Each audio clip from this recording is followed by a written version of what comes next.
আমাকে চাও না, এই দরবার চাও বাবা। এই দরবারে থাকলে তুমি আমাকে ত্যাগ করে দাও।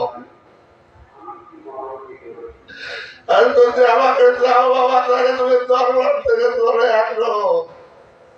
আমার চাচারা আমাকে বলছে তোর বাবার ওইখান থেকে নিয়ে আয়।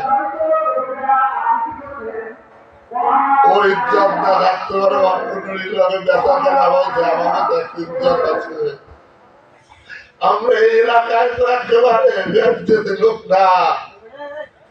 আমার দাদা আমার তার ওই দেখেন জমিদারি করেছে। আমার দাদায় কত প্রত্যাবর্তন দিয়েছে, কানিতে কানিতে কুড়াই কুড়াই ধরে। আর আমার ভাই এক হাত জায়গার জন্য অপমান হয়।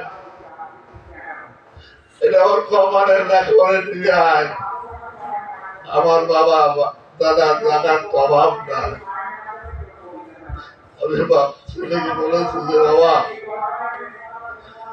আমাদের এই দরবারে আমার বাবা মায়ের ফেলে দিয়ে গেছে, যে তোর কোনো কামাই যাবো না, তোর কোনো রোজগার যাবো না, তুই অন্তন্য দরবারের গোলামি করবি। তোর কাছে আমাদের কোনো চাও পাওয়ার নাই বাবা।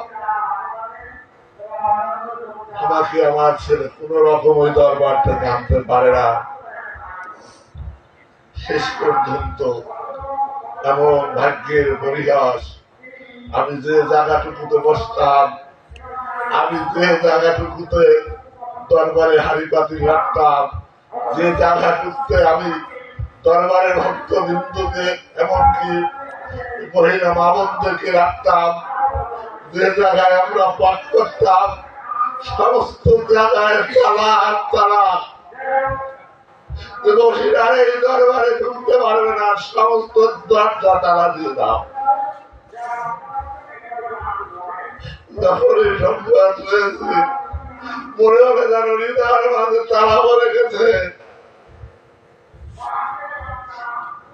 সামাজিকতার বন্ধনে কি করবো, বাড়ি থেকে চলে গেছে অনেক দূরে। শনিবার রাত্রে তালা দেয়, আমি রোববার ভোরে চলিয়ে যাই। আমি যেটাই তাকে বৃহস্পতিবার আমার মুর্শিদে দরবারে এসে আমি হাজিরা দেয়। আমার মুর্শিদ দেখুক আমার কান্দাল প্রতি বৃহস্পতিবার হাজিরায় আসে। কিন্তু সেই দিন দুই চোখের ধরে আজকে আমি আমার মুর্শিদের দরবারে যেখানে বসি প্রত্যেকটা রুমে রুমে তালা। এই মুক্তি আমি কেমন করে আমার মুর্শিদের দরবারে উপস্থিত হব? চারিদিকে হয়েছে যে তাকে দরবার থেকে তারাই দেওয়া হয়েছে, সেই দরবারের কিছু না। আমি বলেছি আমি কিছু চাই না, আমি চাই হক্কন্নরীর চরণ, আমি চাই হক্কন্নরীর দরজা। হাজারো দরজা যদি তোমরা আটকিয়ে রাখো, আমার মুর্শিদের দরজাটা যদি আমার জন্য খোলা থাকে, আমার জীবনে আর কোনো চাওয়া পাওয়ার কিছু নাই।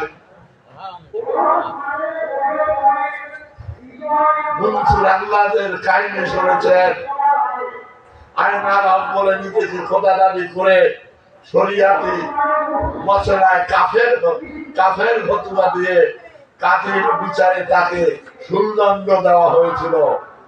সুলদণ্ডে লেখা ছিল মনসুর আল্লাহকে যখন সুরে চড়ানো হবে তখন তার হাত পাও কেটে তারপর তাকে সুলদণ্ডে উঠানো হবে, জানি কোন চেষ্টা বাঁচার জন্য করতে পারে না।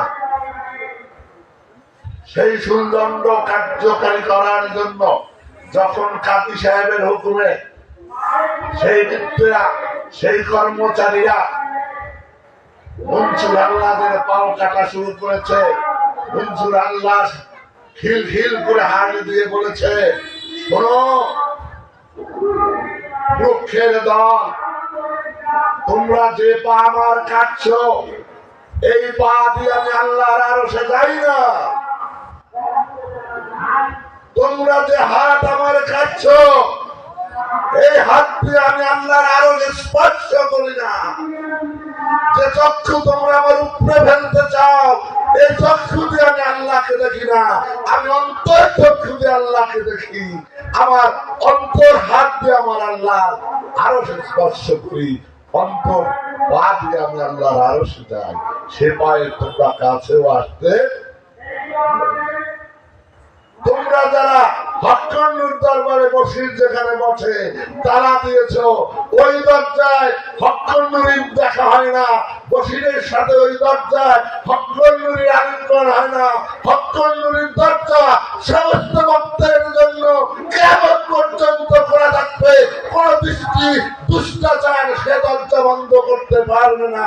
বলেন ন্যায় থাকবে। কোন আউলিয়ার দরজা বন্ধ করার শক্তি পৃথিবীতে আল্লাহ ছাড়া আর কেউ নাই। ন্যায় থাকবে। বাদশাহ পর্যন্ত ইতিহাস পর্যালোচনা করে দেখেন, আল্লাহর ওলির দরজা আল্লাহর ওলি ছাড়া কেউ বন্ধ করার মালিক নাই। এটাই মেজাজা, এটাই বীর অলির গ্রাহক।